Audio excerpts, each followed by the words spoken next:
এই ঘটনাটি ঘটেছিল আমার বাবার সাথে। প্রায়ই বাবার ব্যবসার কাজে বাড়ি ফিরতে ফিরতে রাত হয়ে যেত। কখনো কখনো রাত 1টা কি 2টা বেজে যেত। অবশ্য যাতায়াতের জন্য বাবা বাইক নিয়ে যেতেন। সেদিন ছিল পূর্ণিমা, রাত তখন 1টা বাজে। আর এতটাই নীরব যে কোনো মানুষজন কেউই নেই।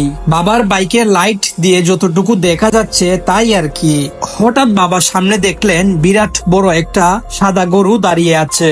আশেপাশে কোনো মানুষজন নেই এবং গরুটার গলায় কোনো রশি নেই। বাবা সেখানে বাইক না থামিয়ে চলতে লাগলেন। কিছুক্ষণ পর বাবা সেই গরুটার ডাক শুনতে পেলেন। বাবা পিছনে ঘুরে তাকিয়ে দেখেন গরুটা আগের থেকে অনেক বড় হয়ে গেছে এবং দৌড়ে দৌড়ে বাবার পিছু পিছু আসছে। এটা দেখে বাবা দোয়া পড়তে থাকেন এবং যত দ্রুত সম্ভব গাড়ি চালাতে থাকেন। বন্ধুরা, আপনারা কমেন্টে বলে যাবেন যে এটা কি ছিল এবং কমেন্টে আপনার নামের প্রথম অক্ষর কি সেটা বলে যাবেন।